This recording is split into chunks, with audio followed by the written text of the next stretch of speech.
¿Recuerdas a la selección mexicana de Miguel Mejía Barón? Aquella que participó en la Copa América de Ecuador 93 o en la Copa Oro también de ese mismo año, que goleaba a los rivales que se le presentaban, o la eliminatoria rumbo al Mundial del 94 y su participación en ese torneo. En este video vamos a desmenuzar la era completa de Miguel Mejía Barón, sus tácticas, sus triunfos inolvidables, las polémicas que lo persiguieron y el legado agridulce que dejó en la selección mexicana. Para muchos es la mejor selección mexicana de la historia, con un equipo con figuras legendarias como Jorge Campos, Claudio Suárez, Ramón Ramírez, Alberto García Aspe, Hugo Sánchez, entre otros. Quédate hasta el final del video y danos tus comentarios. ¡Comenzamos! El fútbol mexicano emergía de una de sus noches más oscuras. El escándalo de los cachirules había dejado a la selección nacional fuera del Mundial de Italia 90, un castigo severo que cortó las aspiraciones de una generación prometedora. Tras purgar la sanción impuesta por la FIFA, el balompié azteca buscaba reencontrarse en la escena internacional. En 1991, la Federación Mexicana de Fútbol apostó por un golpe de timón de calibre mundial: la contratación del argentino César Luis Menotti, técnico campeón del mundo en 1978. El flaco Menotti llegó con su misión explícita de transformar la mentalidad del futbolista mexicano. Su discurso caló hondo, exigiendo orgullo, compromiso y respeto por la camiseta tricolor. Durante su breve gestión, que duró poco más de un año y con alrededor de 23 partidos, Menotti inyectó confianza a un plantel necesitado de ella. Promovió a figuras emergentes como Jorge Campos, Claudio Suárez y Ramón Ramírez, y comenzó a esbozar un estilo de juego más vertical y atrevido. Sin embargo, su proyecto quedó inconcluso. Una crisis institucional en la Federación Mexicana de Fútbol, que incluyó la polémica salida y posterior encarcelamiento del presidente Emilio Maurer, precipitó la salida de Menotti a finales de 1992. El vacío dejado por Menotti fue ocupado a principios de 1993 por Miguel Mejía Barón. Conocido como el Doctor por su profesión de odontólogo, Mejía Barón representaba un perfil distinto al de su predecesor. Exdefensa central de Pumas de la UNAM durante toda su carrera como jugador, llegaba al banquillo del Tri avalado por éxitos recientes a nivel de clubes. Había sido campeón de liga con Pumas en la temporada 90-91, había dirigido a Monterrey llevándolos a una excelente campaña, incluso a ser superlíderes. Su nombramiento significaba una transición de un técnico extranjero carismático y filosófico, enfocado en el cambio cultural, a un estratega mexicano, metódico y pragmático, reconocido por su disciplina táctica. Mejía Barón heredaba un equipo con la moral renovada gracias al trabajo de Menotti, pero enfrentaba un calendario inmediato repleto de desafíos cruciales tras años de ausencia de las grandes citas. La tarea era monumental: asegurar la clasificación al Mundial de Estados Unidos 94, realizar un papel digno en la Copa América 1993 en Ecuador, la primera a la que México era invitado, y conquistar la Copa Oro de 1993, que se jugaría parcialmente en territorio mexicano. La Federación Mexicana de Fútbol, tras la turbulenta salida de Menotti, parecía priorizar la estabilidad y los resultados inmediatos que Mejía Barón, con su perfil y éxitos domésticos, parecía prometer. El Doctor debía capitalizar el impulso mental dejado por el flaco, pero implementando rápidamente su propia visión y logrando victorias tangibles. El primer año de Miguel Mejía Barón al frente del Tri fue una montaña rusa de emociones y resultados, demostrando la capacidad del equipo para brillar en distintos escenarios y bajo diferentes presiones. El camino empezó con la fase de clasificación de la CONCACAF para Estados Unidos 94, el cual se resolvió sin mayores sobresaltos para México. Encuadrado en la ronda final junto a Canadá, El Salvador y Honduras, el Tri aseguró su boleto como líder de grupo. A pesar de un traspié inicial con una derrota en El Salvador que prendió las alarmas, el equipo se recompuso rápidamente, logrando victorias clave como el 3-0 sobre Honduras en el Azteca y mostrando una gran solidez en casa, donde goleó 4-0 a Canadá y 3-1 a El Salvador. La clasificación se selló con autoridad, cumpliendo con el primer requisito indispensable de la gestión de Mejía Barón. Para la posteridad quedaron los partidos de visita en Honduras, donde ganaron 4-1 con sendos golazos de Luis Flores y de Alberto García Aspe, y la victoria que selló el pasaporte al Mundial de Estados Unidos. Aquella victoria en Canadá, 2-1 con el inolvidable gol del Abuelo Cruz. Posterior a la eliminatoria mundialista, México se preparaba para la Copa América de 1993. Las expectativas eran moderadas, pero el equipo de Mejía Barón sorprendió a propios extraños. Inició en el grupo C, que fue complicado. México cayó 2-1 ante Colombia, con un gol que hasta la fecha no se sabe si entró o no, y que el narrador Enrique Bermúdez de la Serna calificó como el gol fantasma de Machala. Después rescató un valioso empate 1-1 contra la poderosa Argentina, con gol de David Patiño. Posteriormente, un empate sin goles ante Bolivia dejó al Tri con solo 2 puntos, pero le alcanzó para clasificar como uno de los mejores terceros lugares. En la fase de eliminación directa, México mostró una cara diferente, más sólida y efectiva. En cuartos de final, superó a Perú por 4-2, con una destacada actuación de Alberto Garciaspe, autor de 2 goles, uno de ellos de penal, Zague y uno más de Patiño. En semifinal, el rival fue el anfitrión, Ecuador. México dio la campanada al imponerse 2-0 con goles de Hugo Sánchez y Ramón Ramírez, silenciando al estadio local y metiéndose inesperadamente en la final del torneo. La final, disputada el 4 de julio en Guayaquil, enfrentó a México contra Argentina, la vigente campeona. Fue un partido reñido. Gabriel Batistuta adelantó al albiceleste tras superar la marca de Ramón Ramírez. México reaccionó y logró el empate mediante un penal convertido por Benjamín Galindo tras una falta sobre Zague. Sin embargo, la figura de Batistuta volvió a aparecer para marcar el 2-1 definitivo, otorgando el título al albiceleste. Pese a la derrota, el subcampeonato fue celebrado como un triunfo histórico. México había demostrado poder competir de tú a tú con las potencias sudamericanas, dejando una excelente impresión en su primera incursión en el torneo.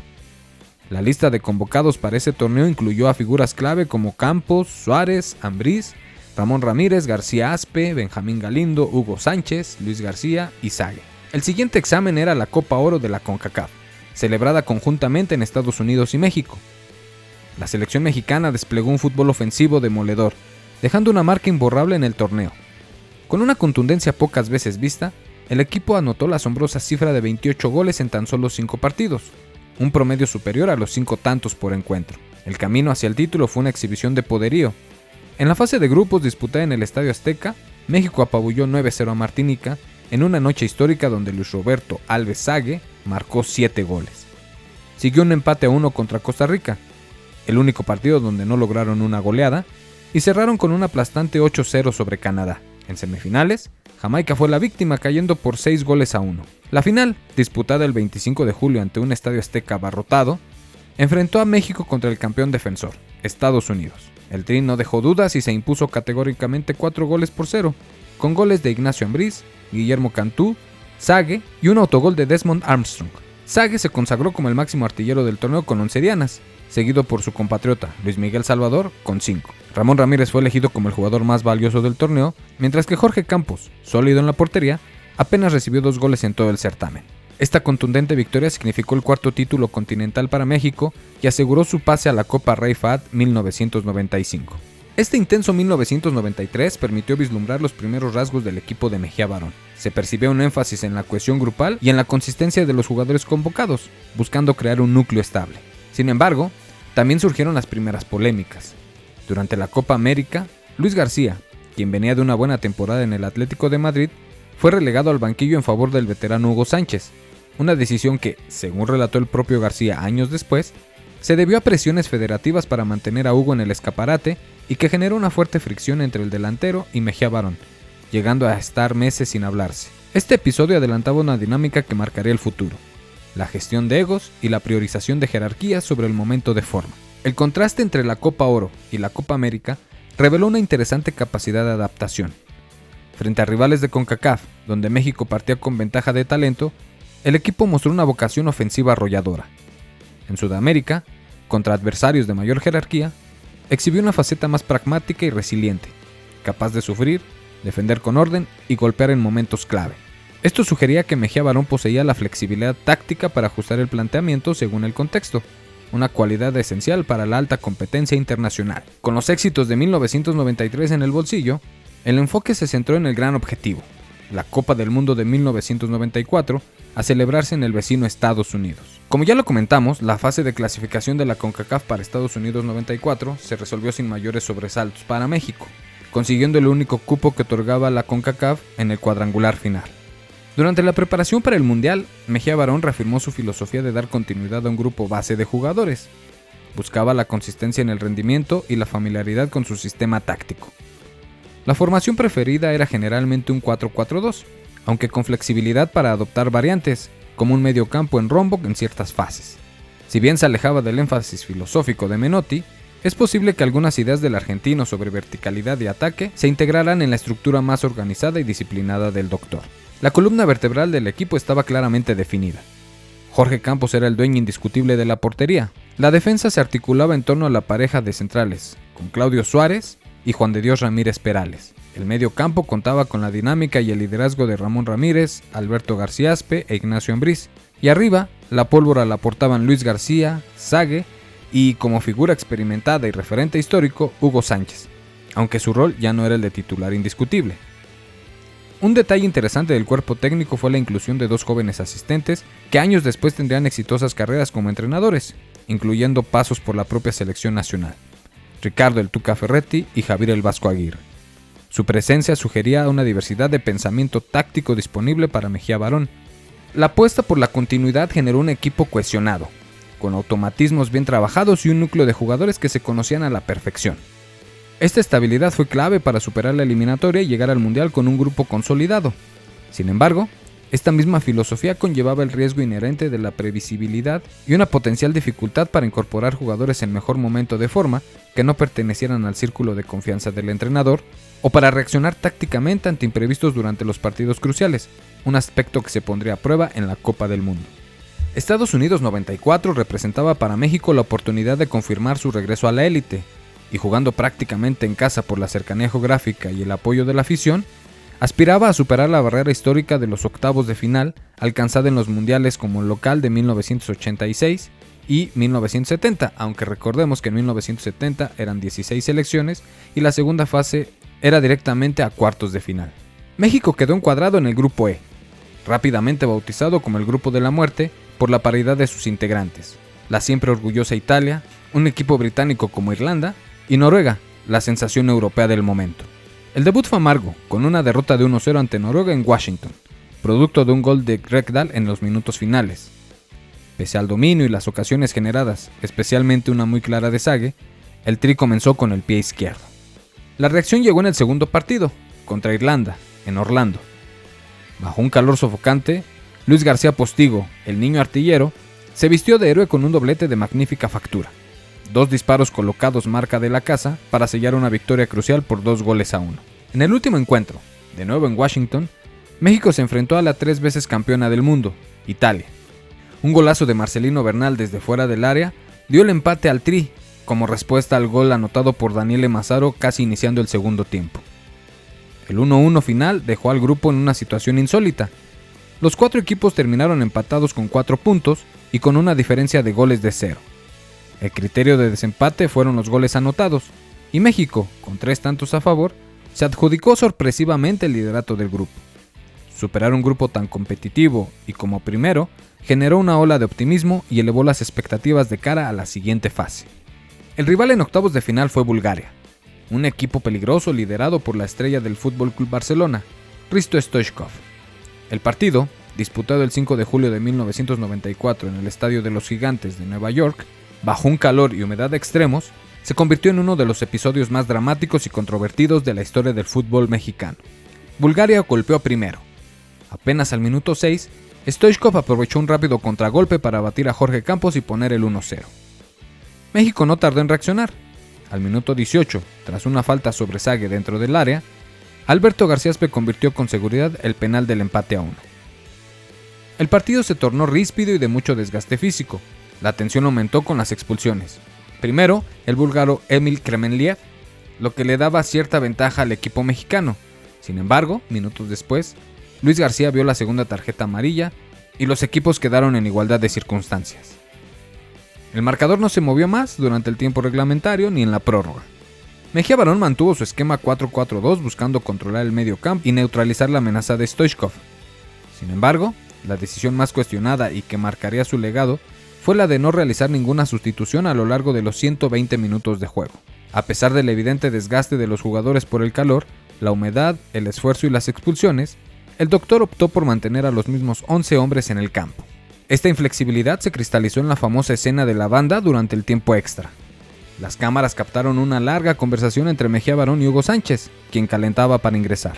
Años después, ambas partes darían su versión. Mejía Barón afirmó que quería que Hugo entrara en el medio campo para ayudar a contener y manejar el balón, dada la inferioridad numérica inicial y el cansancio general.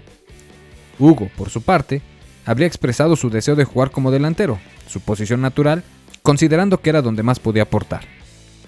Ante la diferencia de criterios, y según la versión del técnico, Mejía Barón le dijo que siguiera calentando, pero internamente decidió no arriesgar y no realizar el cambio. Esta decisión, en un momento crítico y con el máximo referente histórico del fútbol mexicano en la banca, generó una enorme polémica y un linchamiento mediático contra el entrenador. El destino del partido se decidió desde los 11 pasos. La tanda de penales fue un calvario para México. Jorge Campos detuvo el primer cobro búlgaro a Krasimir Balakov, dando una esperanza inicial. Pero a partir de ahí todo se derrumbó. Alberto García Aspe, el cobrador habitual y autor del gol en el tiempo regular, voló el primer intento de México en la serie de penales. Marcelino Bernal y Jorge Rodríguez también fallaron sus ejecuciones, detenidas por el búlgaro Borislav Mijailov. Solo Claudio Suárez logró convertir su penal. Bulgaria, a pesar del fallo inicial, anotó sus siguientes 3 disparos y selló la victoria por 3-1. México quedaba nuevamente eliminado en octavos de final, iniciando lo que se convertiría en una dolorosa tradición en las Copas del Mundo siguientes. La reacción de la prensa y la afición fue de profunda decepción y crítica, centrada en la percibida falta de ambición y la rigidez táctica de Mejía Barón en el momento decisivo. El sueño del quinto partido se esfumaba una vez más, y esta eliminación en particular dejaría cicatrices profundas. La campaña de 1994 se convirtió en un reflejo perfecto de la era Mejía Barón.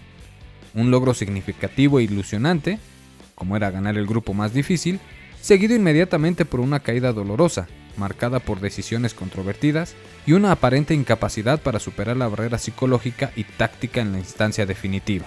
La falta de cambios y el manejo del caso Hugo Sánchez opacaron el éxito previo y alimentaron un debate que perdura hasta hoy sobre las razones por las cuales México no logra dar el siguiente paso en los mundiales. Tras la dolorosa eliminación mundialista, el proceso de Miguel Mejía Barón entró en una fase de desgaste que culminaría con su salida en el verano de 1995. A principios de ese año, México participó en la segunda edición de la Copa Rey Fahd, precursora de la Copa Confederaciones, en Arabia Saudita, como campeón de la CONCACAF. El equipo tuvo un desempeño aceptable. En la fase de grupos venció 2-0 al anfitrión, Arabia Saudita, con un doblete de Luis García. Luego, empató un gol contra Dinamarca, futuro campeón del torneo, con otro gol de Luis García. Al haber empate en puntos y diferencia de goles, el primer lugar del grupo se definió en una tanda de penales que México perdió 4-2. Esto llevó al Tri a disputar el partido por el tercer lugar contra Nigeria. El encuentro terminó 1-1 en tiempo regular y esta vez la suerte en los penales sonrió a México, que se impuso 5-4. Luis García se consagró como el máximo goleador del torneo con 3 tantos.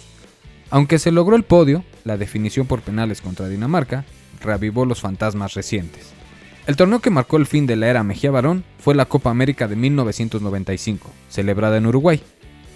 México fue invitado nuevamente y quedó en el grupo A junto al anfitrión Uruguay, Paraguay y Venezuela. El desempeño en la fase de grupos fue irregular. Derrota 2-1 ante Paraguay, victoria 3-1 sobre Venezuela y empate a 1 contra Uruguay. Con 4 puntos, México avanzó a cuartos de final como el mejor tercero.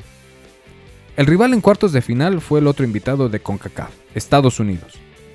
El partido, disputado en Paysandú, resultó ser una amarga repetición de la pesadilla mundialista.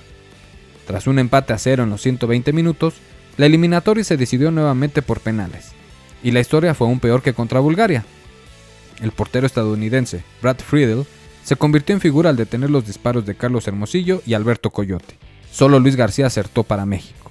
Estados Unidos convirtió sus 4 lanzamientos y ganó la tanda por un contundente 4-1, eliminando al Tri. La única nota positiva individual fue que Luis García compartió el título de máximo goleador del torneo con el argentino Gabriel Batistuta, ambos con 4 goles. La eliminación ante Estados Unidos fue la gota que derramó el vaso. Pocos días después de finalizada la participación mexicana en la Copa América, Miguel Mejía Barón fue destituido como seleccionador nacional. La dolorosa derrota ante el rival de la CONCACAF, magnificada por ocurrir nuevamente en una tanda de penales, fue percibida como un retroceso inaceptable. Después de las grandes actuaciones de 1993 y la ilusionante fase de grupos del Mundial 94, caer de esa manera ante Estados Unidos generó una profunda decepción. A esto se le sumaban las críticas persistentes por la gestión del partido contra Bulgaria y las opiniones de algunos jugadores, como las que expresaría años después Miguel Herrera sobre una comunicación deficiente. La Femex Food decidió cortar el proceso y contrató al serbio Bora Milutinovic, un viejo conocido, para tomar las riendas del equipo. El ciclo de Mejía Barón, que había comenzado con grandes expectativas y logros notables, llegaba a un final abrupto y amargo. La recurrencia en las derrotas en penales en momentos cruciales creó un patrón negativo que minó la confianza en el proyecto. demostrando cómo en el fútbol de selecciones los fracasos recientes pueden pesar más que los éxitos pasados. El Dr. Mejía Barón imprimió un sello reconocible en el equipo. Su principal virtud fue la búsqueda de la coherencia y la consistencia. Privilegió la formación de un grupo base, jugadores que entendían y ejecutaban su idea táctica, generalmente plasmada en un ordenado 4-4-2. Se le reconoce como un estratega metódico, estudioso y capaz de construir equipos cohesionados y motivados. Esta apuesta por la continuidad generó un equipo sólido y con automatismos. Sin embargo, esta misma fortaleza se convirtió en su principal crítica, la rigidez táctica. La falta de cambios en el partido contra Bulgaria en el Mundial del 94 es el ejemplo más citado de una aparente incapacidad para adaptarse a las circunstancias del juego o para arriesgar en momentos decisivos. Más allá de los trofeos y clasificaciones, Mejía Barón capitalizó y dio continuidad al cambio de mentalidad iniciado por Menotti. Su equipo compitió con personalidad y sin complejos en escenarios como la Copa América, algo fundamental para el crecimiento del fútbol mexicano. Su gestión ayudó a normalizar la presencia de México en los torneos de la Conmebol, una ventana de exposición y roce internacional invaluable. Consolidó una generación de futbolistas que serían la base de la selección durante años. El legado de Mejía Barón no está exento de sombras. Su paso por el Tri ilustra la complejidad de dirigir a una selección nacional. Logró elevar el nivel competitivo de México de manera consistente, estableciendo una base sólida y obteniendo resultados inéditos hasta entonces. En retrospectiva, la era Mejía Barón fue un puente necesario entre la reconstrucción post-Castigo-Cachirules y la búsqueda de la consolidación internacional. Construyó sobre las bases mentales dejadas por Menotti, aportando orden táctico y resultados consistentes. Elevó el estándar competitivo del Tri, pero no logró dar el salto definitivo en la Copa del Mundo. Su paso por la selección, con luces y sombras, sigue siendo un punto de referencia obligado para entender la evolución, las aspiraciones y las eternas barreras del fútbol mexicano en el escenario global. ¿Qué es lo que más recuerdas de la gestión de Miguel Mejía Barón en la selección mexicana? ¿Cuál consideras que es el máximo logro de este entrenador al frente de la selección mexicana? Déjanos tu opinión en la caja de comentarios. Si te gustó el video, dale like y no olvides compartirlo con amigos y familiares futboleros. Suscríbete y activa la campanita para que te lleguen las notificaciones cuando subamos más contenido de este deporte que tanto nos gusta y nos apasiona. Mientras tanto, aquí te dejamos otro video que seguramente te va a gustar. Nos vemos en una próxima entrega de Línea de Gol.